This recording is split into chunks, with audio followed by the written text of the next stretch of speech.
Hello, everyone, and welcome back to the Tastemakers podcast.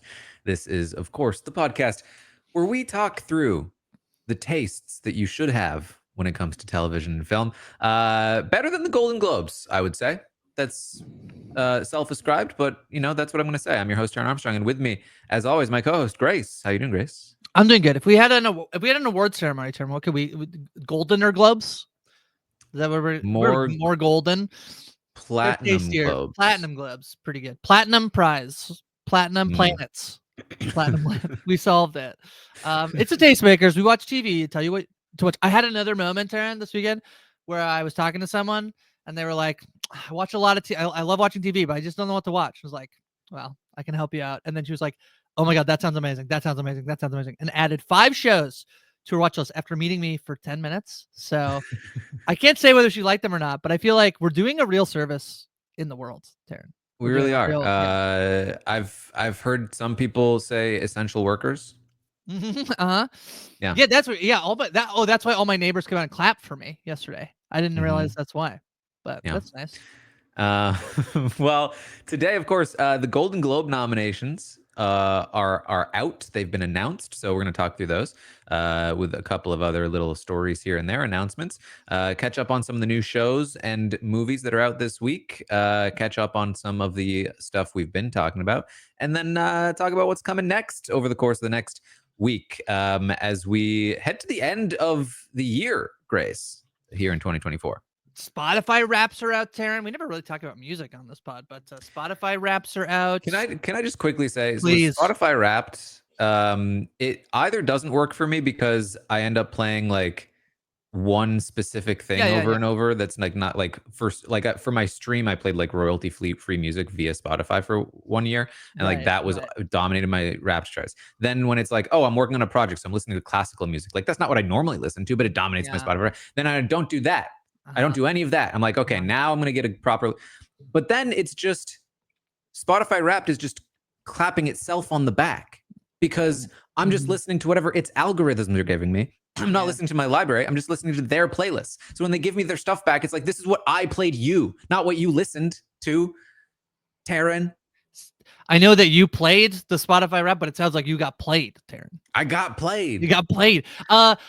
This is the embarrassing time of the year where I have to be like, I don't use Spotify because I get YouTube. I pay for YouTube Premium, so I don't have ads, and then I get YouTube Music, so I just use YouTube Music, and I get my year in review or whatever they call it. And then I'm like, wow, it'd be really nice to have a Spotify Wrap, but I don't think I'm going to sign up for Spotify, so I guess I'll just be sad for a bit. But yeah, there was a time in my life where I would have been great at recommending cool, fun music. That time has passed. Yeah, I feel like I felt really hip when I started listening to Noah Khan. I feel like already that's over. Like everybody knows Noah. But there's a thing that I think Spotify needs to implement, Taran, which we'll probably think of a reason why it doesn't make any sense for them to do this, which is there should be a thing that's like, before when you open the thing, it's like, why are you listening? And if you're like, I'm trying to go to sleep, like it's then it's the algorithm for your sleep time. And then if it's like, I'm playing music for my kids, because I saw a lot of people who are my age who have children who are like, my songs are a mix of like songs I listen to and then it's like Rafi, who are like, or the Wiggles or like whoever for children's music. And they need a way to like profiles, I guess, is the way to do it, which is that like, you could the Netflix Kids or whatever, but I don't know. Yeah. I don't use it. We are here to talk about TV and film. And as the year's coming to a close, we're getting some nomination announcements from the Golden Globes, as we mentioned. And then, Grace, I think we're doing our own nominations. Yes, big time at the end of the year. My favorite tradition is getting to do a bunch of math, which is we have these top 10 polls out. Josh Wigler and I released a teaser trailer, a 10-minute pod announcing what this is, which is basically you get to vote on your top 10 TV shows, top 10 movies of the year. For both things, these do have to be scripted content. We are throwing out ballots that include reality TV, just so people know. But top 10 TV shows, top 10 movies, whatever you put at number 1 gets 10 points, then 9 points, 8 points, etc. Tally them all up and see what the listeners of RHAP are watching each year. We'll do a TV pod and a movie pod, so look forward to that. That should be Josh and I. Deadline ends the 20th. I will ask Jess to put the polls in this podcast as well, so that you don't have to go search. I mean, listen to that pod because it's great. It's Josh and I, but it's 10 minutes, and then we'll reveal the list before the end of the year, and we'll do that. But Taran, I think you and I also, that's the public's vote. It's like the People's Choice Award.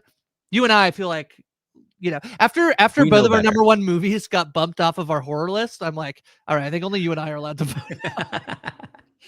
I say this I said to Josh, I said, I'm a big believer in democracy, but every year when I start doing the ballots, I'm like, oh, I really wish I could throw this ballot out. Yeah, well, yes, we'll have an audience voted top 10. Top 10. And then really people loved when we did the halfway through the year. It was our sort of, I think, our first episode of the Tastemakers. I believe so. First proper episode. So we're gonna do a final end of the year top whatever number we decide, and we'll let you know what we thought was our favorite throughout the year and what you should check out from 2024. And it'll be the properly curated list, elevated from the opinions of the masses. You can tell us we're wrong. That's a good way to know that we should block you. Yeah, that's just how kidding. Just kidding. But let's talk about the Golden Globe picks for some of the best things here on television and on the big screen. I will say, I feel very behind. Seeing this list of movies, I feel very behind. I feel like you're caught up. Yeah, there's only one movie I think that's been nominated that I have not.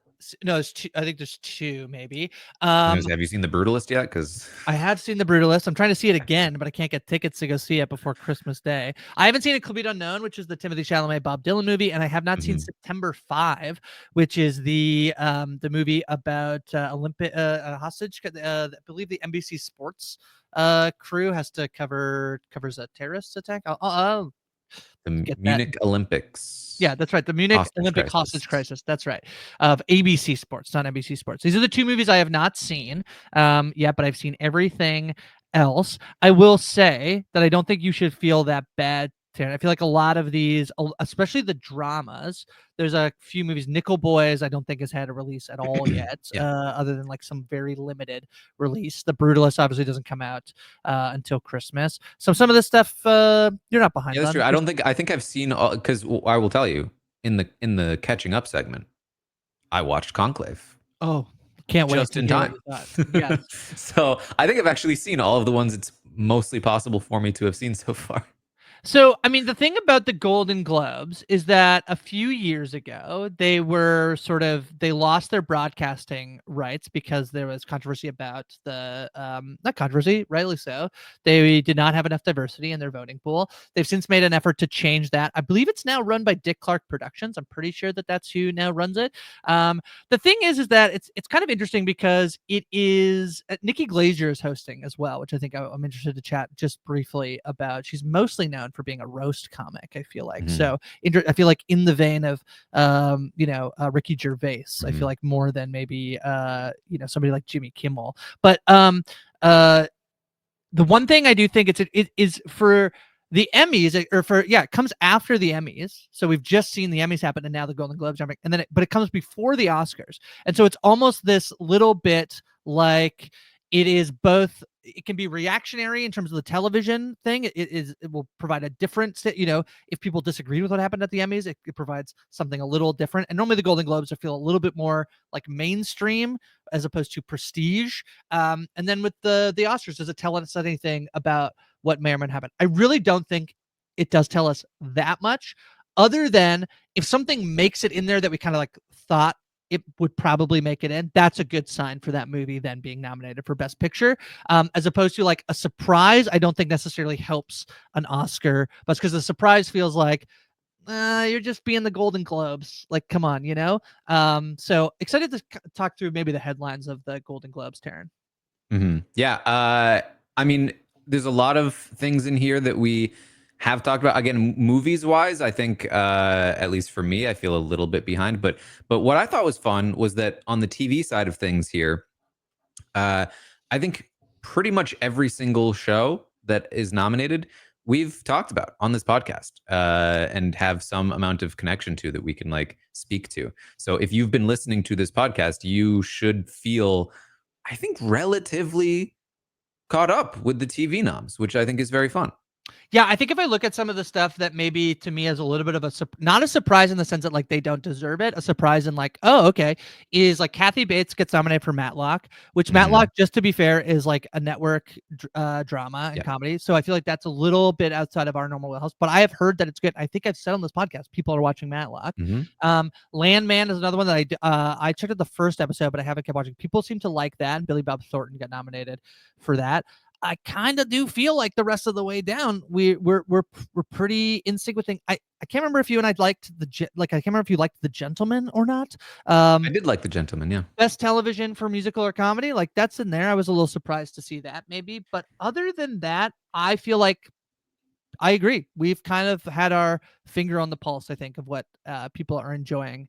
Yeah, let's run down the TV noms real quick, and then we can circle back to the movies before we move on. But just in each category, there were some interesting things. Like, so best television drama, Shogun, obviously, which is probably just going to win. The Diplomat in there, nice, okay.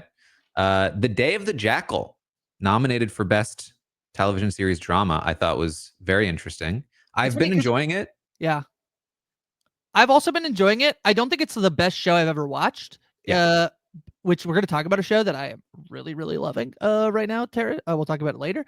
That I think like there's better versions of Day of the Jackal, but it's pretty good. So should have been nominated for like the best drama of the year. I don't know. Great release strategy where they put out the first 5 episodes, which I think were the strongest. That's true. Which gave such a good first impression. And I really do think it has gone a little downhill from there. But Mr. and Mrs. Smith nominated. Very fun. We talked about that on our best of the year so far podcast. And then Squid Game season 2 nominated for best television series drama. Not out yet.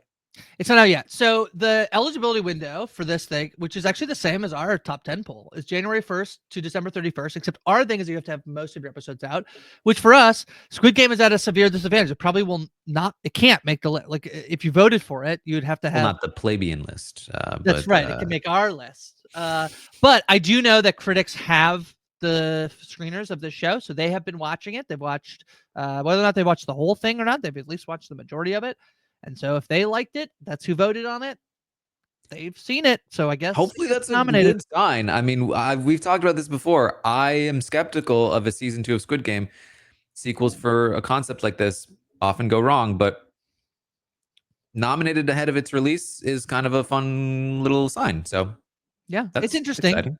I wonder with the Golden Globes. I feel like this is one that could backfire on them because I feel like the last few years of the award ceremonies we've had like, is The Bear a comedy? And then this is going to be like, can you nominate a show before it's out? And the answer is they're going to say. I mean, yes. Imagine if it bombs and nobody likes it. That's so embarrassing for the Golden Globes. I mean, it's a risk that they are taking. Yeah, but it's the Golden Globes. They get embarrassed all the time, I feel. That's true.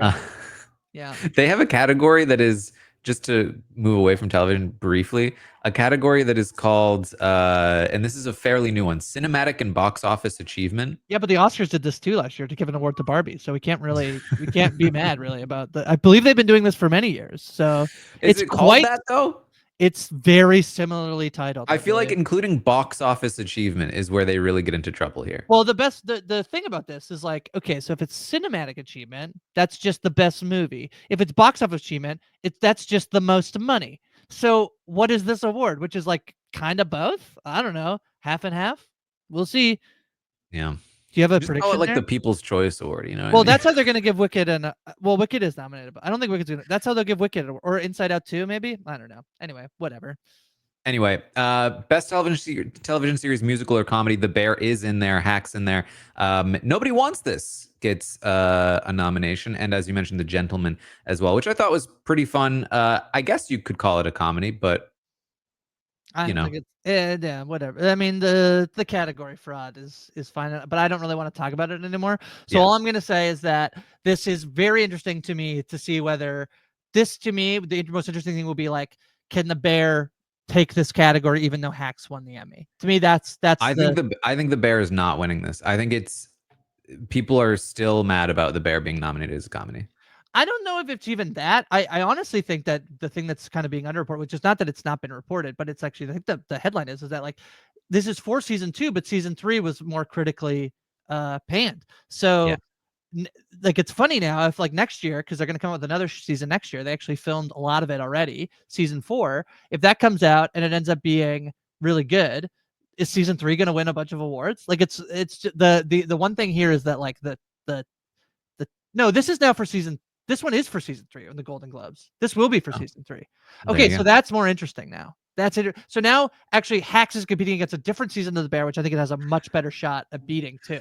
So yeah. I don't think it's taking it. That's my call. Okay. Hacks Limited though? You got series. Hacks? You got Hacks? Yeah, sure, I'd give it to Hacks Okay. probably. I mean, in terms of what they might do, although they like to be different. So, maybe something like Abbott Elementary, or really, I don't think The Gentleman's winning. That's the one I'd call the most. Gentleman and Bear, I don't think are winning. But listen, what do I know? I don't know anything about Golden Globes. Limited series, Baby Reindeer in there, Ripley in there, two of our favorites from earlier in the year, with the inclusion of the True Detective season, of course. Disclaimer gets nominated in there, which I think is fair. I think that was a fun little show. Monsters put in there, and The Penguin, which I think is the real heavy hitter in this category. Which also, like, did they just talk about a season 2? So The Penguin has not been renewed for a season 2. There was chatter. Basically, the showrunner basically said she'd be interested in exploring more. Colin Farrell walked back his "I will never do it again" by saying "I would do it again." So it's not confirmed, and then it's also not confirmed. It could just stay in this category because my pitch for that show is that it becomes like Right. you monsters, you call it like Batman villains, the Penguin or something, and then the next season is something different. That's not confirmed at all, but not renewed for season 2. I don't think any of these have been renewed for a season. Oh, True Detective has been renewed for another season, so with the same showrunner. So Issa Lopez. I don't think I like The Penguin. I liked it a lot. It's not better than Baby Reindeer, so I think Baby Reindeer will win this one again, even though I still think it should be Ripley. Yeah, I mean, the thing is that, like, Baby Reindeer, for me, Baby Reindeer and Disclaimer are like the only two. Maybe, I mean, you guys, Monsters to some degree, but like they're the two that really fit the limited series to me. And I know it's anthology as well, but Not they Ripley? Did you they say are Ripley? one-off series. Ripley theoretically has more to go. You know what I mean? Yeah, but not confirmed. I know it's not confirmed, but like it's part of a larger theoretical story as opposed to the others that are not. I don't know why we have. I think just don't have. There's the way this used to be. Like if you look back in the history of like the Emmys and the thing, like limited series was when there'd be like a 6-episode run of like a thing on CBS or whatever. It's like it's not this with streamers. It's not the same anymore, and I think that they should get rid of it's the television limited series. It's kind of like when you look at like the Emmys does a TV movie category, and it'll be like that. The Jerry Seinfeld movie gets on, and you're like, what are we doing? That's just a comedy movie. Why don't you just, whatever. Doesn't matter. Yeah. Best performance by a female actor in a television series. Anna Sawai is probably just taking this, I imagine. But Carrie Russell for The Diplomat, Keira Knightley for Black Doves, which we will talk about later, just came out, and we do have some thoughts on that. Maya Erskine for Mr. and Mrs. Smith, and Emma Darcy for House of the Dragon. But yeah, I think this is Anna's for sure. 100%. And I would agree, to be honest. Yeah, no, I would agree too. I don't really have much. Keira Knightley's good, but not good. I actually am more surprised that there's actor noms than I am. I kind of was hoping to see if Squid Game gets nominated. I think Black Dove should have been nominated, but that's okay. It didn't. Best performance by a male actor, similar stuff. Jake Gyllenhaal's in there. Eddie Redmayne and Day the Jackal, who I do think he's very impressive there. Donald Glover, but I don't really have strong opinions on that one. Me neither. This is kind of the way of the Oscars now this year, or every year, where it's like there's so much competition for the best female performance, and then the males are like, one of them could win. Best performance by female actor, Catherine Hahn for Agatha All Along, Jean Smart for Hacks, Kristen Bell, Nobody Wants This, in there as well. And then Quinta Brunson from Abbott Elementary, Ayo Edebiri for The Bear. Selena Gomez for Only Murders in the Building. I don't really have a strong opinion on this one either. I probably think Jean Smart should win, but I think that we're gonna go back in like 15 years and be like, wait, how did come Quinta Brunson didn't win more? And it's gonna be because like Jean Smart stuck in your Iowa to Barry, who also would be incredibly well deserving of this, is in here. But Quinta Brunson is quite good in the show that she makes and stars in. I feel like I started Abbott Elementary. It is a good show. I just am not doing those kinds of like 30-minute like Ghosts is another one that's like it's good, but it's just like not for me anymore. I hear you. But it's a very good version of that. Probably one of the better ones I've seen, and she is very good in it. And she's just like has some iconic moments that I've consumed via like cultural osmosis. Like I think she absolutely should be getting a lot of recognition. Best performance by male actor in a comedy: Ted Danson, Adam Brody, Jason Segel, alongside the Only Murders in the Building bros, and Jeremy Allen White for The Bear. I mean, honestly, the thing about me, Nobody Wants This, Adam Brody and Kristen Stewart have incredible chemistry in that show. They make that show. Like they make that show. So I do have a lot of respect for what they're doing there. I feel like sometimes it's like we get to this point where it's like being like, you know, they'll joke it like being nominated. It's such an honor just to be nominated, but like that is very impressive. But and then I'm going to get into, you know, category fraud or whatever, but I think this is Jeremy Allen White's to lose, I think. So he'll probably just win. Best performance by female actor in a limited series: Cate Blanchett in The Disclaimer. Kristen Milotti, I've heard a lot about from The Penguin. I think she's probably, just from what I've been hearing, who I'd have my eye on, but I don't know. Jodie Foster, I think, won last at the Emmys, so she's definitely, I think, I actually would have her in the lead. And Kristen Milotti is probably the like underdog favorite in terms of it's like she could win, but also there's going to be this like, is it because it's like she got nominated for The Penguin? Like I think that's like the DC HBO. Like that's like it's very interesting because it's comic book, but then it's HBO. So it's almost like those cancel each other out, and then it's just a regular show. So she definitely does. I would not be maybe surprised to see Sofia Vergara for Griselda. That was a thing that she went on a big media press tour, and whether she did it too early, I don't know. But just I feel like there was a lot of like, look how amazing this. She was really trying to get away from like being in Modern Family. I don't think she'll win, but I'm happy that she got nominated. I would put my money on Jodie Foster with an upset win on Kristen Milotti. Milioti. Best performance by male actor in limited series. This one's actually very competitive for me, because Colin Farrell is obviously fantastic in The Penguin. Richard Gadd, I loved in Baby Reindeer. Andrew Scott, I loved in Ripley. But I think I would give it to Kevin Kline for Disclaimer. He was so good in that show. It's incredible. Really, and then I'm a big Ewan McGregor fan, and Cooper Cock in Monsters is definitely good. But yeah, I think Kevin Kline for me. Richard Gadd, I think he win at the Emmys. I think I'd have to double check that. I know he won for writing. Can't remember if he won for this performance. Definitely could go any which way. This one, I feel like I don't have a strong inclination at all.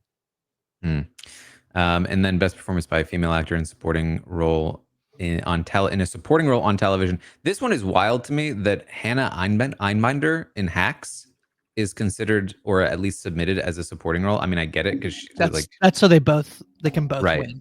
I get it, but this is cheating. She is not a supporting. She is the lead in that show. She is more of a lead than. But it might give us her mom being mad on Twitter again. Did you see this last night? I did not know. Her mom was very mad about Lisa Colonzayas winning because it's not a comedy, and now she's just up. Now it's just best supporting. They don't even break up the categories in this one. Everyone's in it together, funny. Which I mean, this is interesting. I mean, that when you look at these two categories for best supporting, they bunch all the categories together, and you can see it's The Bear, Hacks, Ripley, Baby Reindeer, The Diplomat, True Detective, Night Country. That's a lot of limited releases, and then 2 comedies, right? It's all 4 limited releases, and then a comedy, and then the other side is very similar. So kind of fun. Allison Janney is very good in The Diplomat, I will say. She is. I don't think there's Jessica Gunning might actually. Jessica Gunning is also incredible in Baby Reindeer. It might be the front runner because she won at the Emmys as well. Yeah. Best performance by a male actor in a supporting role. You got again Shogun, Monsters, Shrinking, Harrison Ford in Shrinking, Slow Horses. This is a show I had not seen. La Maquina. Yeah, this is Diego Luna, who I really like. But I'm. It's a boxing show, I believe. Miniseries. Yeah. Diego Luna, of course, from Andor. Yeah, it's on Hulu. And the bear there. I don't have a strong opinion on this one either. This one's really tight because I my favorite here might actually be Jack Lowden, but you also have Ebon Moss-Bachrach and you have Tadanobu Asano, and Javier Bardem and Harrison Ford. And Diego Luna. I know I'm just listing. It's a very stacked category. Yeah, it's stacked. It's a stacked category. Yeah. And then they have a best performance in stand-up comedy, which I haven't seen any of these. I will say these are so much better than the Emmys one. The Emmys was like doing like Ricky Gervais and I don't even know who else doing. This is a lineup I'm much happier to see. It does include Adam Sandler, which is great. I did not realize he released a stand-up comedy special, but I didn't. Although that's funny, Nikki Glaser is hosting. It could win. That's actually very funny. Yeah, that's funny. All right, so that's the TV. Like I said, I feel like, having gone through those, I feel like if you've been listening to this podcast, I think you will have recognized a lot of those things and can at least have something of an opinion or at least knowledge on what's going on with those. For movies, though, just very quickly, did anything stand out to you, Grace? Yeah, Amelia Perez got the most nominations, and I've made my feelings very clear on Amelia Perez. I do think I want people to make more movies like Amelia Perez, but I do think it is going to be a movie that will feel, even in 5 years' time, like, oh, really? Like that, like we were like loving that one. I'm very happy for Carla Sofia Gascon. I don't think she got, let me just double check. She did get nominated, so I'm very happy for her. But I don't love the framing of trans story in that movie, so I'm a little bit worried, although I do know other trans women who are more than okay with it. So that's me. The one of the, I'm going to call it a snub. I cannot believe Ramel Ross, who directed Nickel Boys, didn't get nominated for Best Director, even though Nickel Boys did get nominated for Best Drama. That to me is incredibly surprising because I think that some of his choices are what makes that movie incredibly exciting. A movie we have not talked about, I don't even know if I talked about on my TIFF update, was The Last Showgirl. Pamela Anderson got nominated for this. This is about the last not burlesque show, but like a showgirl show where topless women are dancing, sort of being fancy. It's the last one closing in Las Vegas, is all these other shows are, Las Vegas becomes more of what Las Vegas is now. Pamela Anderson is maybe not as good as I wanted her to be, but I'm pretty happy, and I think it's perfect casting. I don't know that much else. The Substance nominated Best Motion Picture, Musical, or Comedy. That's great. And Demi Moore. That's great. Yep. And I believe also, if I can find it very quickly here, Hugh Grant for Heretic in musical or comedy, because I guess horror is a musical or comedy. Yeah, whatever. Have you, in Best Animated Feature is Wallace and Gromit, Vengeance Most Foul. Did you know they used all the last clay they used all the last Wallace and Gromit clay for this movie, so there's never going to be another Wallace and Gromit movie? Did you know this? What? Yeah, let me just make sure I have. What does that even mean? What last clay? Let me just make sure I have this right. I saw a TikTok about it. Oh, maybe they denied that it's running out of clay. Okay, never mind. He publicly released a statement on November 20th saying, they're denying the rumor that they're running out of clay. Okay, hold on. I fell for fake news. The Daily Telegraph reported earlier in the year that the studio company only had modeling clay for one more Wallace and Gromit film after its main supplier, New Clay Products, shut up shop in March. The company said it was touched by the concern, but says there's no need to worry because it has plans in place for a smooth transition to a new supplier. Okay. False news. That's very funny. Someone on TikTok was telling us we had to rush out because it was it's the last of the clay. But now we don't have to. That's good. Oh man. Yeah. I will say I did try to watch Twisters and I stopped. That's okay. You don't have to watch Twisters. I started to watch it. That's in the cinematic and box office achievement category. I liked it at the movie theater, but you don't have to like it. Okay, yeah, you don't have to like it. Yeah. And yeah, I mean, other than that, I think we'll have more thoughts, or at least I certainly will, as time goes on and I watch more of these movies. Glenn Powell gets nominated for Hitman for motion picture, musical, or comedy, which I thought was deserved. I think he was very good in that movie. Same. And then we have some Conclave nominations. We'll talk about Conclave in just a second. All right. Anything else from the Golden Globes? No, we'll keep trying. When the winners come out too, we'll have more to say, I think. Yeah. Okay. One other thing I wanted to mention news-wise: Sweetpea announced renewed for season 2. Very happy about it. That's great news. It's a fun little show. Yeah, recommended it to somebody on the weekend. There you go. Yeah. Happy for Ella Purnell. Any news that you had other than the Golden Globes? No, not really. That's most of my news was on the awards season. Okay, well, let's talk about some of the new shows that came out this week, because I have watched them all. Not all of them all, but I have watched all of them at least a little bit. And let's start with I think probably your favorite one, Grace. You want to talk about Black Doves? Black Doves. I loved it. I'm almost done. I haven't watched the whole thing. I did try, but I kind of ran out of time. I just think it's very, very good. I think it's Keira Knightley and Ben Whishaw. Ben Whishaw in particular are tremendous in the show. I believe it's number 1 on the US charts. And kind of when I was talking to a bunch of people, they would kind of be like, "Did you hear about Black Doves?" I was like, "Yeah, I did. I like it. It's really good." They're like, "Yeah, I heard about it." And I feel like it's sort of, I could see it maybe having a little bit of a surprise sleeper Netflix hit. Maybe not quite in the vein of Nobody Wants This. I'm trying to think of something that I would feel it's like similarly. I don't think it's going to be like their biggest show ever, but it's going to be, I think, like pretty popular over the holiday break is what. Although they kind of have a window, Taran, which is Squid Game releases on December 26th. Mm-hmm. So unless people crush Squid Game and then go to Black Doves after that. But I just think it's another spy thriller. Keira Knightley's playing this sort of a spy, this that's worked for an organization that basically is not. I think one of the big differences between some of the other stuff we've seen is that when she's being recruited, she's like, "Am I working for the government?" And they're like, "Sometimes we basically just whoever is the highest bidder." And so then we're like sort of like in a situation that's the years of everything that's happened between her and her colleague Ben Whishaw, everything's sort of like catching up with them, and they have to sort of like reunite to try and figure out a new situation that they've winded themselves in.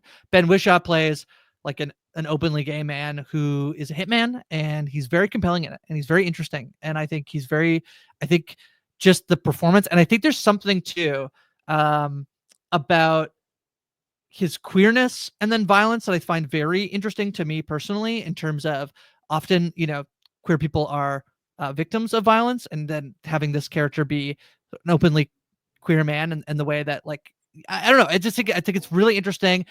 A lot of people are like, it's kind of like Slow Horses, huh? So is this Netflix Slow Horses? Like, not exactly, but kind of.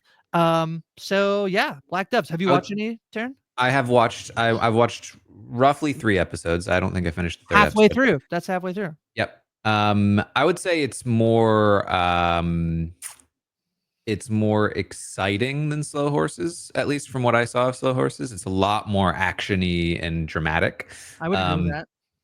And I agree. It's more Netflixy. Yeah, I think Ben Whishaw steals the show. I mean, I think that he is really, and I like Keira Knightley, but like, this feels more like the Ben Whishaw show than it does the Keira Knightley show, from so far at least.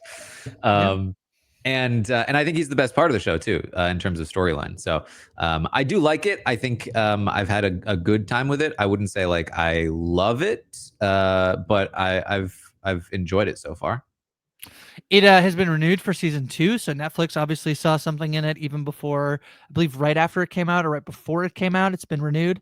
So yeah, I think it's well worth watching. It's 6 episodes. The episodes are not totally, I think they are like 52. They're a little maybe longer, but yeah. I will say, I think I wish they had a lighter hand with the flashbacks. That's, I think my biggest complaint is that there's too many flashbacks. So I was wondering about this, Taran, because I actually, as I was reminiscing about Dune Prophecy over the last week, and how they went to a flashback in the middle of a 6-episode season in episode 3.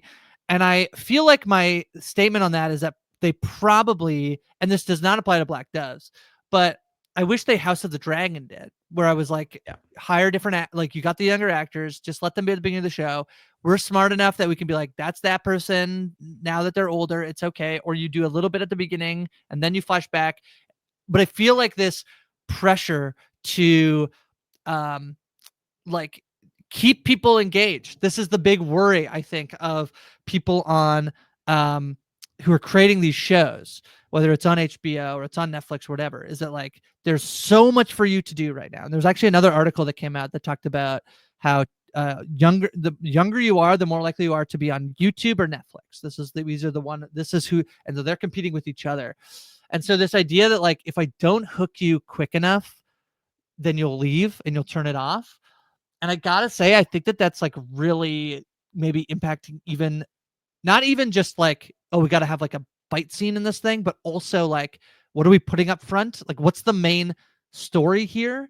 Instead of letting the story play out, like instead of letting something slow burn, they are so worried about doing that because they need the action and the excitement up front. So they want to kick off with them. And then there's this instinct to be like, here's the thing that happened. Now we're going to go back and tell you all the reasons it might have happened. And maybe we'll keep coming back and forth. But I think it's becoming a real like creative annoyance of mine, Taran. Yeah, I agree. Because it's like for Black Doves in particular, there are things that there are stories they're telling in flashback that like I kind of got the gist of it. Like you told me, you told this story well in the moment, and I kind of was able to assume a lot of things about this. And when you showed me it happening, I was like, well, yeah, that's roughly what I thought. Right. And so I didn't really need to see it. But anyway, the other thing about Black Doves I want to say that I think some people are like finding Slow Horses is that it's obviously centered by, so Slow Horse is obviously centered by Gary Oldman with all these other people surrounding him. I just talked about Jack Lowden for Golden Globes. I feel like it's a stronger like 2-person. It's Keira Knightley and Ben Whishaw, but I'm really loving almost everybody else in their little universe. In particular, the 2 women that Ben Wishaw's character gets, Sam gets, you know, his storyline intertwines with them. They are very fun. They're very funny. Yeah. So I think that it's succeeding on that it's these shows that can take these 2 really these strong leads, but then be like, you know, the rest of it feels you're just as excited when they're not on the screen because it's somebody else, or when they're with somebody else, in a way that, you know, we talked about House of the Dragon a lot. I feel like so many times I come back, I'm like, oh, it's so annoying that obviously these 2 characters are so good that they only want to put scenes, they want to put them together all the time. This feels like I'm happy when they break up, when like Keira Knightley and Ben Whishaw are apart, because I'm getting to see all the other characters who are on the show. So yeah.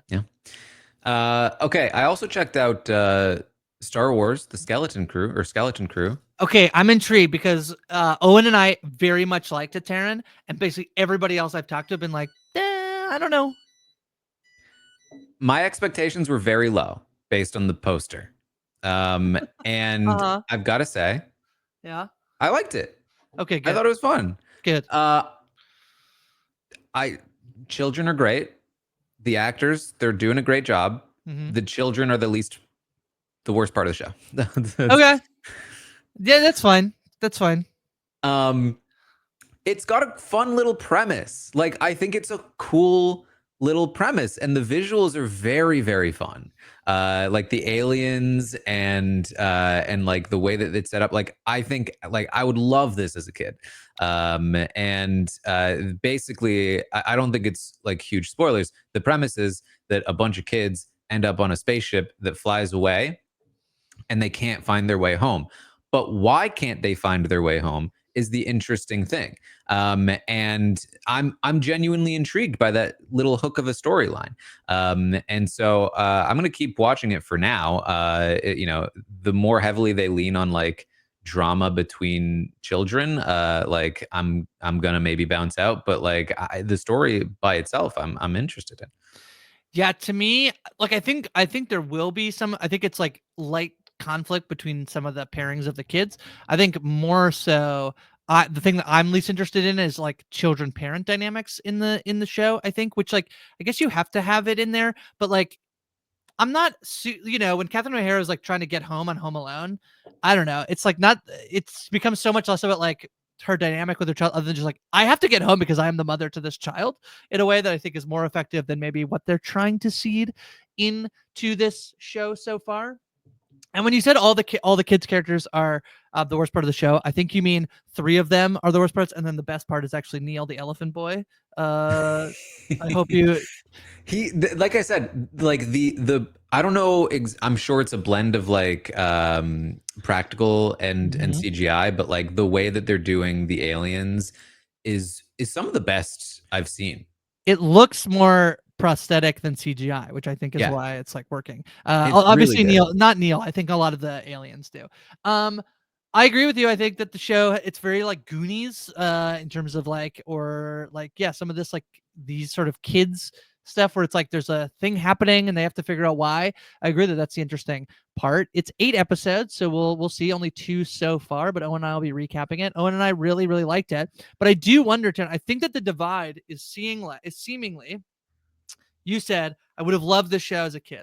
What this show basically is, like, the kids in the show also love Star Wars. Like they Yeah. like the kid is like looking at like a Jedi iPad, like this little like thing. So if you either like buy into that, and I don't mean that like if you just like, if you're like enjoying it, it's going to work for you. There are also people who are like, I don't know, that feels pretty cheesy and can't, like, what they're saying is like, it wasn't like Luke was a kid. He was like a teen, young adult, and like, give me that story. And people are like, we don't need it to be actual kids who then actually like Star Wars. They want us. So I feel like they're just a little bit, and I do not blame anybody who is like, I don't trust Star Wars right now to provide me a show that's going to be good. I think it's totally fair to take. I'm personally gonna like say that the glass is half full, and so far I'm very much enjoying the show.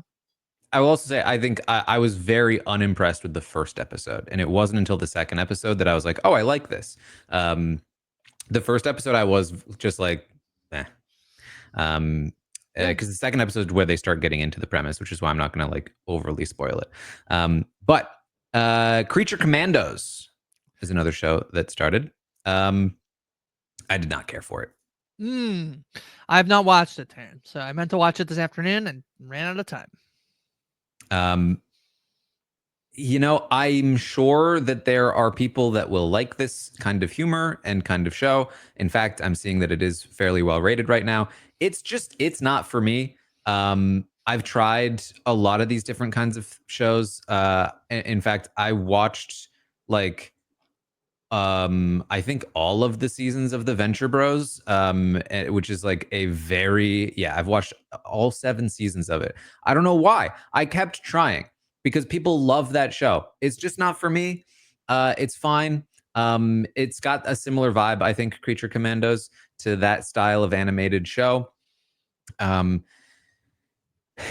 But yeah, not for me. But if you like adult animation from the US primarily, in the vein of like a Venture Bros, you will, I think, probably like this, because it seems like most people that do are seeming to like it. But if that's not really for you, I'm not sure that feels very juvenile, and not in a fun way for me personally. But That's interesting. I feel like it does have a high critic and rotten and popcorn meter score on Rotten Tomatoes, which I do mhm, kind of instinctually trust. But I've looked at the Reddit. The Reddit isn't high on it, and I almost feel like those two things are backwards. Like mm, I would think that if it was the way you're describing it, not saying that you're wrong about describing it, but I would think mm. that if it's true to that, the Reddit users would be like, "This is amazing," and then the like critic and audience score were like, I don't know. But no, that's not seemingly to be the I think case. it's like I don't know enough. I feel like this is like a genre of cartoon that is Mhm. well respected, Mhm. but just not for me. Is Okay. my, I think, take on it, and I don't know enough about it to say much more. But I will be yeah. I'll watch this, but I currently have not watched it, so I don't have much else to to add here. But yeah. Mhm. Um, I also checked out The Sticky. I meant to check Uh, this out too because it's Canadian, but I didn't. so the Canadian, not on top of The I Sticky. know, I know.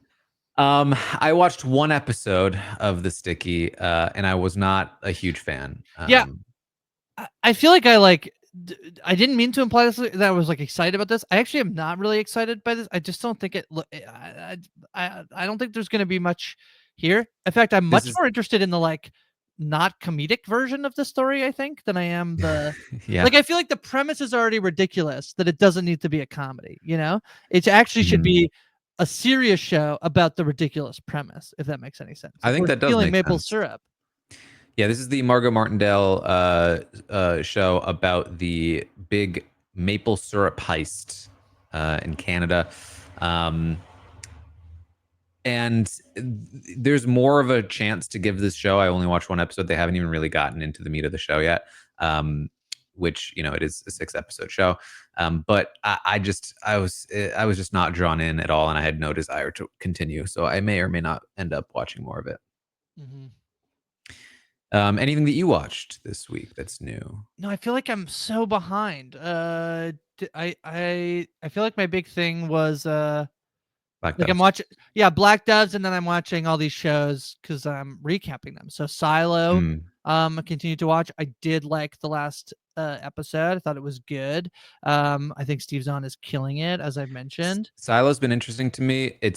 I'm having the same thing I had in the first season, where it's like there's good parts of it and there's slower parts of it that I'm like, can we just keep this moving? But in terms of new things, I don't think I have anything new. So most of my stuff falls into what I have continued to be watching. Taran, so. Okay, well, let's catch up on some of the things that have been on then.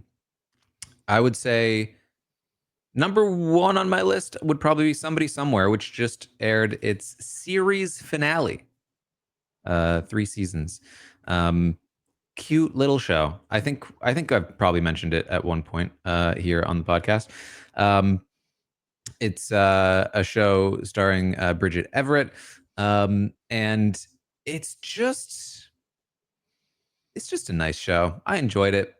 It never reached like super high heights, but it's just like a little slice of life show about a woman and her friends, just, you know, experiencing life and the struggles of it.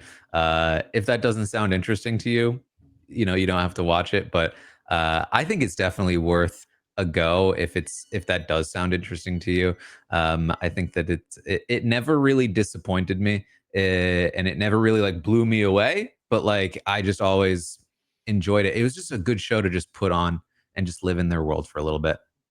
So Taran, I was checking my list of what I had watched. This is Somebody Somewhere. Is this what Somebody Somewhere. Right? Yeah, this has been on my radar of a show that I wanted to watch. And actually, do you know who mentioned this to me the other day as a show that he's meaning to catch up on? It is Antonio Mazzaro, and I feel like if Antonio Mazzaro puts like the rubber stamp on a show, I would endorse Antonio Mazzaro as a fellow tastemaker. He likes the show. I feel like I will like the show. But this is one that I haven't. Characters. Yeah, I haven't gotten into this one, but I know it's like sitting there waiting for me. Yeah, it's tougher. The more that even a 3-season show, and it's only like 7 episodes per season. But you and I find ourselves like watching a lot of like, you know, I watched an episode of Cross. You know, I'm like, I got, you know, I feel like the more that something gets away from me, the more less likely I feel like I'm like gonna go back to it. But Somebody Somewhere keeps sticking out as a thing that like I do feel like I need to make time for Somebody Somewhere. Yeah. All right. I also I finished The Listeners. Oh, you finished? Cause it's not that many episodes, right? It's only 4 episodes. Yeah. And they do a thing where like all of the episodes drop in some places and then they slow trickle in other places. And so I was able to watch the whole season of The Listeners, and man, that's a weird show. Very weird. I do think now, knowing that it's only 4 episodes, I didn't think was the case. The weirdness is boring because I've watched half of it. And so knowing that there's almost a way in which there's almost a way in which I was like, well, this seems like an early season storyline, but it's like, nope, it's going to be the whole thing. So, okay. I need somebody to talk to me about this show because I don't understand. Okay, I will watch this immediately, Taryn, because I didn't realize it was I don't all out. understand what they were trying to say. Okay, so but I'm interested. Okay, so one thing that I want to just quickly chat about is like the movie Queer came out recently. And were we talking about this in the podcast where there's like no, I was talking with this with somebody else where there's Queer and then there's Call Me by Your Name. And these are both stories that there is a level to which there's an uncomfortability, level to it because it is about a younger queer man and an older queer man. But that is an experience of queer people that I think comes from the way that when there are out queer people, and trust me, I'm getting to the point of the listeners, Taran. When there are older queer people, there's a level of like not admirate, but like this level of like mentorship almost in terms of like somebody else who's out and has lived their life and has this experience that there's a comfortability with that, especially when you are like a young male who has been told or thinks for your almost your entire life that like who you are is a subversion. And there is something about that relationship that I'm sure somebody has written a very tremendous essay or think piece on this of why this happens a lot to queer people, where a young queer person will sort of fall into a relationship with a much older male. There's also maybe something in the reverse of like an older male with a younger male in terms of like what you didn't have when you were that age, that you didn't have the confidence of being queer, that you then find that in being with somebody who is queer at the age in which you wish you could have been more open than you were. Blah, blah, blah. All that being said, I wonder, the writer of the listener's novel and of all 4 episodes is a queer man. And I wonder if I don't know at all, but if there's something I could be totally reading into something here in terms of what they're saying, because again, I have not watched all of it. The other piece is like Janice Bravo is, I just think, quite remarkable. She's the director and creator of this show. And I'm interested to give her some leeway here just because I think she's so thoughtful that I think there's no way she isn't trying to say something, but I also don't think she's somebody who wants to like immediately tell you what that thing is. So your reaction to this is very interesting to me in a way that I am pretty excited to go back and explore. It was interesting, and it definitely made me think. It was just like just trying to figure out what they were trying to say ultimately, if anything.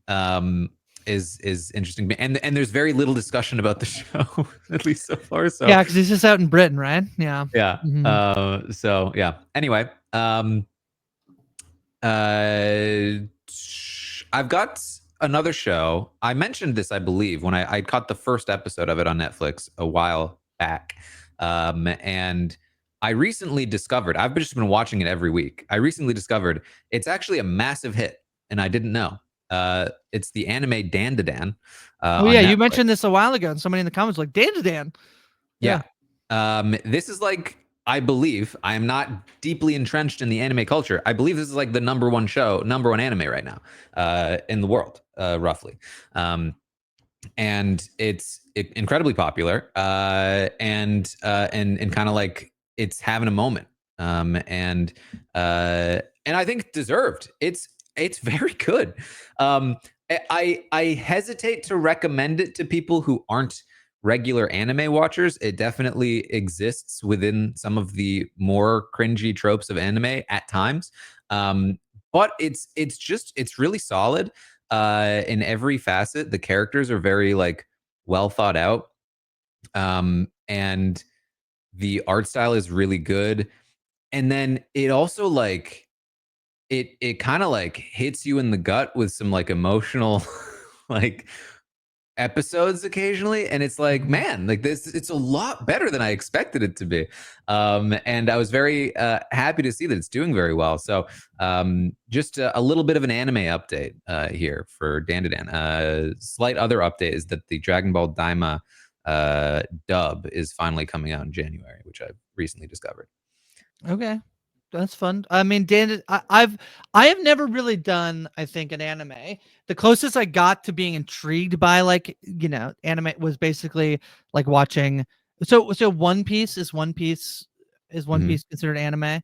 Closest I got was like I really liked the live action. I was like, maybe I should watch the animated. The live action was very good. Yeah, they're gonna I think come out with a new animated version of One Piece. Okay, interesting. So that might be worth checking out because the original is very long, and you would never, like me, be able to commit to watching it. I know, but what if I do it in chunks? I probably will never do it. There are like, I almost went to, I started watching One Piece and then was quickly like, okay, there's way too much filler in here. Then I was like, oh, well, there's like episode viewing guides, like skip these ones. And I was like, I could do that, or I could just read it. So I was like, I'm just going to read it someday. And then the show came out and I was like, well, I'll just watch this show. And now I just might watch the new animated show that doesn't have as much filler. So anyway, I have 2 movies that I watched. Okay, tell me. Yeah. The first was Conclave, which we've been teasing that we will talk about. I really liked Conclave. Thank God. I thought it was really fun. I feel like Conclave is one that I'm just gonna be so worried that someone will be like, because I think it's so good. Like I think it's very, very good, and then I'm just so worried that like, because I just think it doesn't got it. I feel like it's hit a certain level of like, yeah, it's good, but not like above that, which maybe is a great spot for it. In terms Conclave, of like, yeah, Conclave is a movie about finding a new pope in the process, in the conclave of doing so. When I see, again, I really judge shows so much in movies by their poster. I don't think they have a great one. It's just a bunch of good actors, just kind of standing there. Yeah, the other one is like robes. Yeah, there's the other one of Ray Fiennes like in like the spotlight, which also isn't very good. Because I keep calling this movie a reverse murder mystery, where like there are a bunch of people who are potentially going to be the Pope, and we slowly are like, oh, bro, I don't think you can be the Pope because you had a baby 40 years ago. It's like, I don't think so, buddy. And so it's slowly like whittling out the people who until. Like in a murder mystery, how those people die or the suspects like get cleared, right? Like this is what we're doing. So yeah, it's fun. And I think that like when you see something like this, you see the title, you think, at least for me, I thought this might feel a little stuffy. This might be a little dry. It'll probably have really good performances, and maybe people will be nominated for those performances, but it's going to be kind of a boring watch. It's not. It's like, this is a thriller. Like, this is a fun movie to watch, which is not what I expected. And like, I think I'd be happy to like recommend it to most people to just like check out, because I do think it will entertain you in a way that you might not expect. And it surprises you. Even when you start watching the movie, you're like, yeah, this is about as dry as I thought. But then you really start to get into it. So very fun movie. Acting obviously incredible on every front. Ralph Fiennes and Isabella Rossellini nominated here in the Golden Globes. Yeah, I thought it was fun. And the cinematography as well. This was an incredibly well shot and beautiful looking film. Well, it's from the same director who did All Quiet on the Western Front, Edward Berger. So from Netflix. yeah, right. You can feel that. My favorite thing about this movie is it keeps being like advertised like, this is a really good, what a good boomer movie.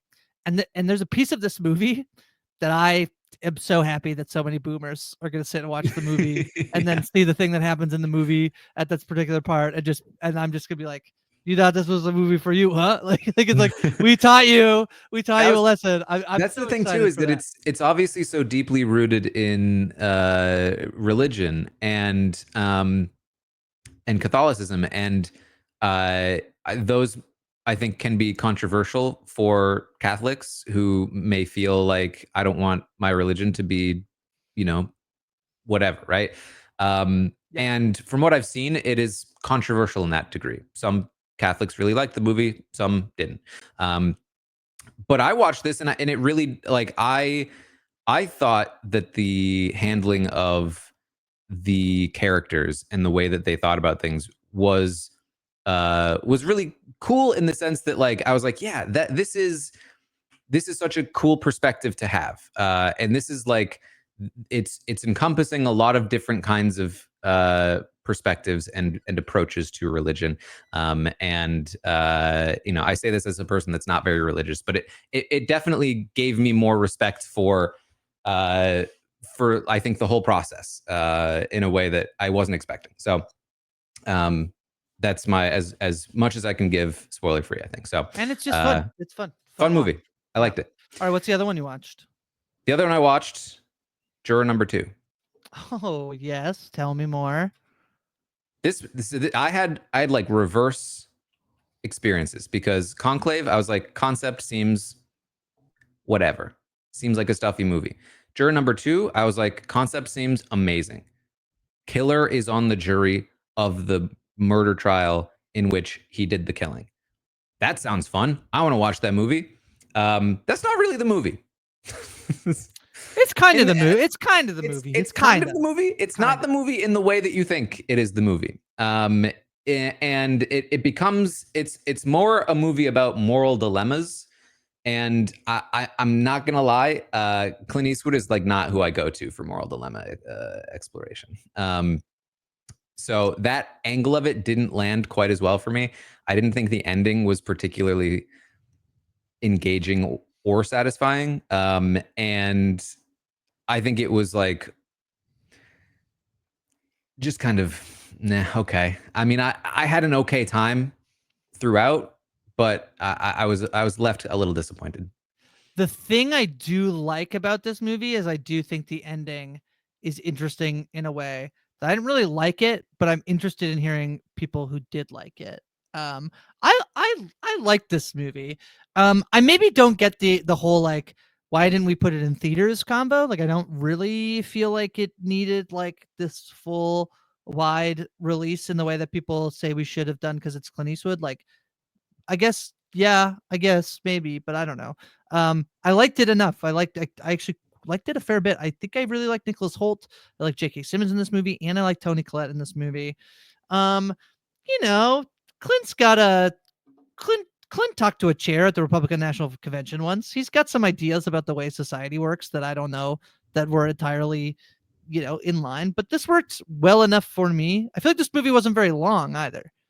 I think that's right. Was it not very long? Was it like an hour and a half? I don't think it was too long. Yeah. So, I like this movie, but I'm not entirely surprised that I don't think this is the greatest movie ever. I just think this one it's good. Yeah. This is I will say too, just to give some background, I feel like this happens to me a lot with Clint Eastwood directed movies. I think I just tend to be more down on them than most, where like I will hear about one and I'll be like, oh, that sounds good. And then I'll watch it and be like, I didn't love that as much as other people seem to. And this one I really thought I would like, but just didn't work for me. So that is my background on Clint Eastwood. That's the catching up segment for me. Anything else you've been watching? No, I think we've talked through again a lot of the stuff that I watching. I'm sticking with Dune, and I think maybe this is a show that I don't think it's amazing, but I think the even numbers are better than the odd number episodes. So yeah. More interested, Taran, maybe to talk about what is coming than what was on this week. There are some things coming. I think probably the biggest one on the list would be Dexter. Original Sin, Taran. Original Sin. I don't know why I do know why we're doing this. I think I need to tell Paramount to stop doing this, which is you don't need to make these. It's okay. The ending of Dexter was bad. You actually kind of already fixed it because I actually thought what was the New Blood? Was that the new one? New Blood? People thought they fixed it and then they botched it again. Yeah, I mean, this one at least has what's his name? From from Mr. Robot and Christian Slater. It does have Christian Slater, so I'll take that. He's gonna play Harry, Dexter's dad. Whatever. I'm gonna watch this show. Yeah. Yes. I will watch it as well. Dexter, just for a little background again on me, way back in the day, because I'm starting to get older now, and this is quite back in the day for some people perhaps. I had a Netflix subscription for them mailing me DVDs. And I watched some movies via that method. And then they came out with this new feature, Netflix Instant. I was like, oh, this is interesting. And the very first show I watched on Netflix Instant was Dexter. And I binged it in one night. And it was like, this is the future of television. You should be binging shows. That was my whole thing. It was that and Scrubs, which I watched via other methods. Which is also getting. Did you see this? We'll talk about Scrubs later, but also apparently in the works. Yeah, confirmed. Also in the works. Yeah. But Dexter is near and dear to my heart. I read the books, not great, but I loved the show. And the premise of the show, of course, is that Michael C. Hall plays a serial killer that kills other killers only. What's interesting about this show, Dexter Original Sin, it's a flashback show. It's a prequel show about his childhood. What's interesting to me about that is that Dexter, the show proper, has like its B plot is constant flashbacks to his childhood all the time. Like every episode has a B story from his childhood. Yeah. That's true that they do so that. Where are you getting this extra content? And it's weird that they're different actors now. Yep, but it's okay. Patrick Dempsey and Sarah Michelle Gellar are both in the show, so and Christian Slater. I hope it's good. I love me some Dexter. It's it can be really great. Yeah, I always joked that Game of Thrones was like one of my first like real like that was like my fantasy first love, but I think Dexter might be my first like prestige TV love. Was a thing that I watched the first season, really loved, read the books as well, got really invested in it. Has one of the greatest seasons of any television show and one of the best finales of any television show. And then it's just so horrendously bad. It's just so bad. And then they're doing this, and they're also, Taran, doing Dexter Resurrection with Michael C. Hall next year. So I don't know. Stop, please. Listen, if they keep going, at some point they might make something good again. Yeah. Okay. Yeah. Whatever. They can't make it any worse than it already is.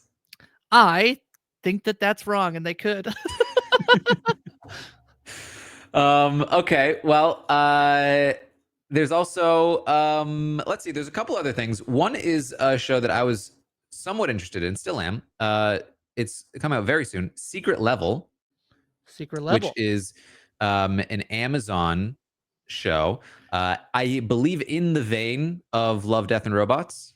Yeah, it's anthology. Yes, every episode is an animated story based on a video game. So, like Warhammer, Unreal Tournament, Dungeons and Dragons, Pac-Man. It's perfectly Amazon Prime, right? The Outer Worlds, yeah.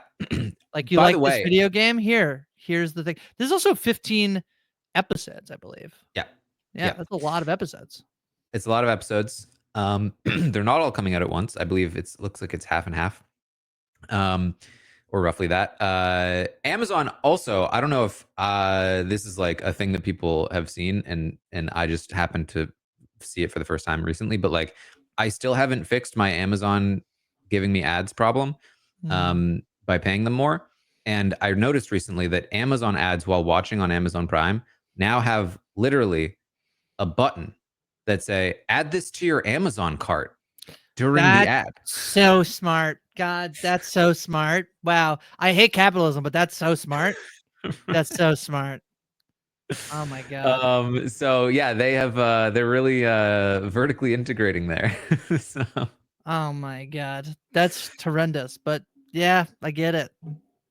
Anyway, perhaps while watching these video game episodes, they will have commercials for video games that you can add to your cart on Amazon. 100%.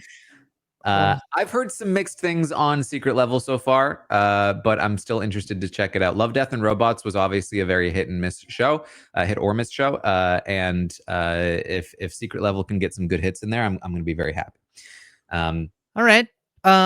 I got some for you, Taran. Can I Dream Productions. Are you familiar with Dream Productions? I assume you're not. So, yeah, this is the Disney Plus Pixar television show. Okay. And it is set between the worlds of Inside Out and Inside Out 2. And it is about the creation of Riley's dreams.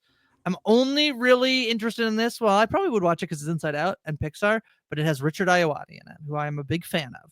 So I am Richard also a Ayoade big fan. plays one of the two leads. Paula Pell is the other voice actor here. But an interesting thing, I think, especially coming off the fact that they just pivoted away from Moana 2 being a television show, and instead it's a movie, and was undoubtedly a success. This is a like Disney Pixar television show. Mm-hmm. Yeah. Interesting. Yeah. Moana 2, by the way, I heard not a great second week for Moana 2 in terms of holding. Yeah, that makes sense. Bad word of mouth. Can I tell you one more? There's a Netflix please. comedy that I just couldn't believe I only heard about earlier this week, because it's Lisa Kudrow and Ray Romano in No Good Deed, who this is going to be sort of, I think, I don't know if you looked at the premise of Here, but the idea was like, it's a 1920s villa in Los Angeles, and then there's like different people wanting to buy the villa. So they're selling it, and there's different people. Dennis Leary, Owen Wilson, the villa is from the 1920s. The show is not set in the 1920s. That's right. That's right. So it's like hot property that they're selling, and Dennis Leary, Owen Wilson, and Poppy Lou are all going to be in this as well. That's a pretty star-studded cast for a show that's going to drop on Netflix, to probably a bunch of people being like, Lisa Kudrow and Ray Romano are in a new show. And Linda Cardinelli, as well. Yeah. So yeah, I think this could. I mean, it has a great cast. I don't really know much about okay, yes, this is the creator of Dead by Me, it looks like, as well, or at least the executive producer. Yeah, that's right. I forgot to mention that. Yeah. So Linda Cardinelli makes a lot of sense.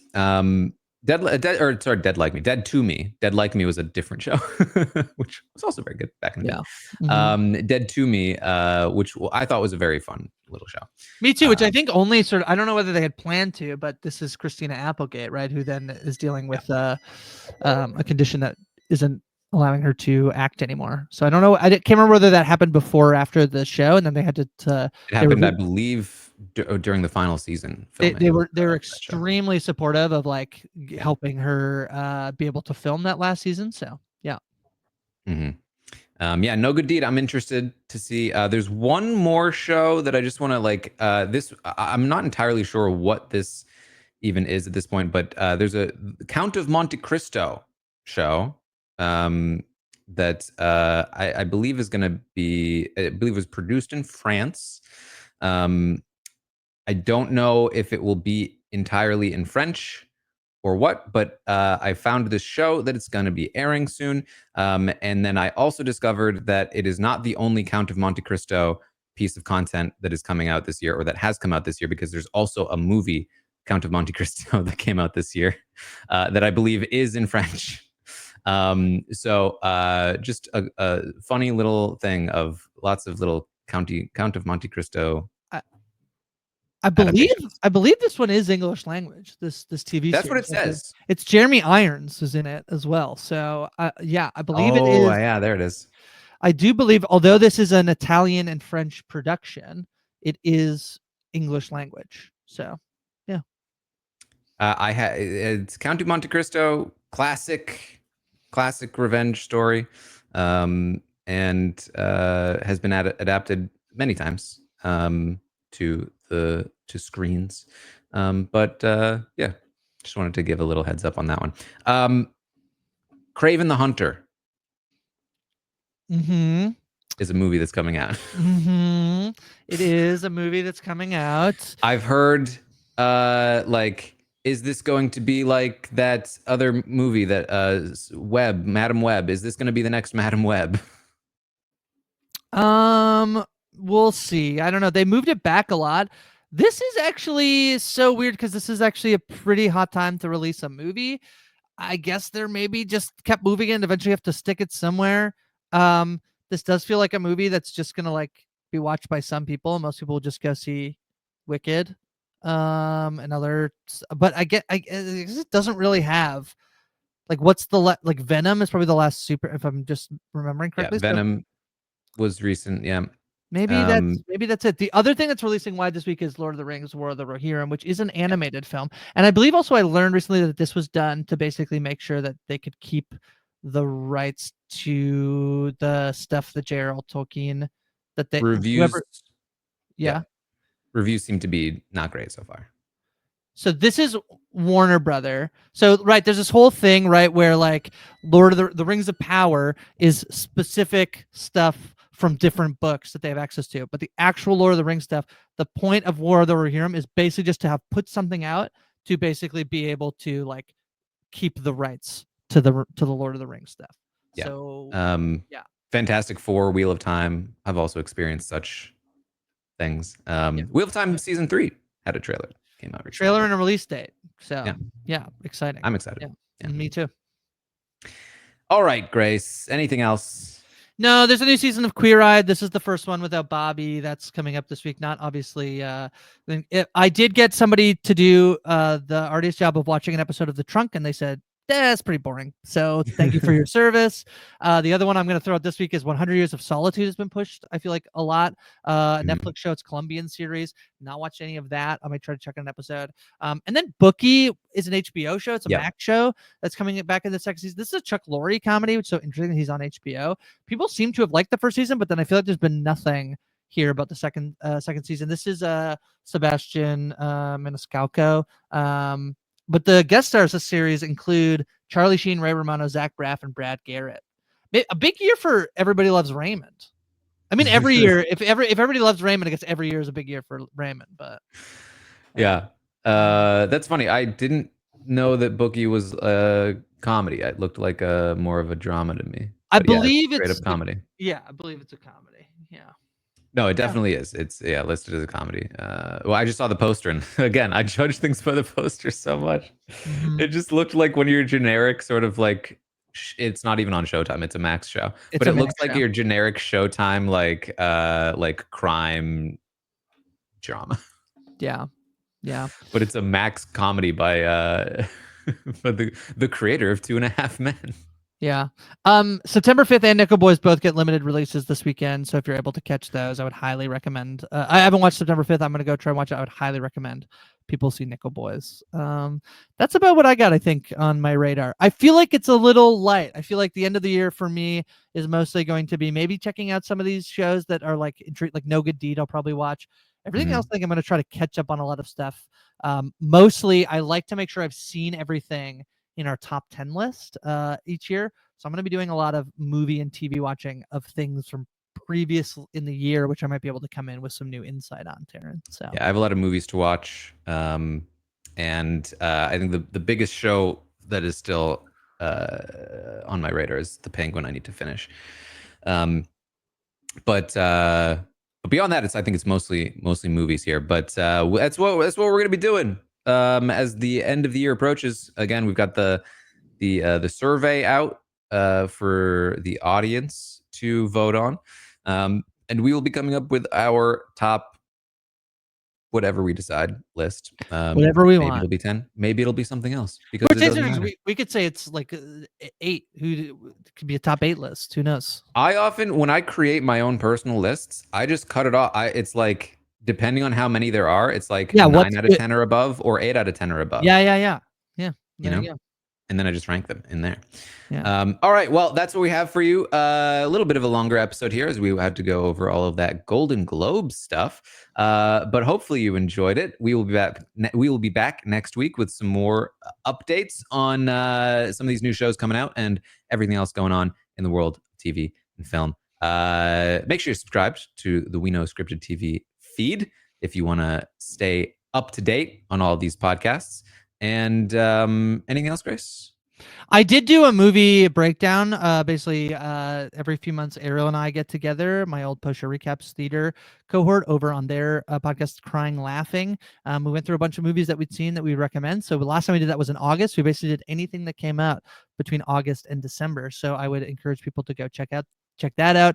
Owen and I obviously doing Star Wars Skeleton Crew, Mike and I doing Silo, and Taran, we're going to find some guest hosts for Dune Prophecy. I've bowed out of Dune. Before you and I, we'll reconvene for the finale. So lots of recaps here on We Know Scripted TV. All right. Well, thank you all so much for joining us once again, and we will see all of you next time.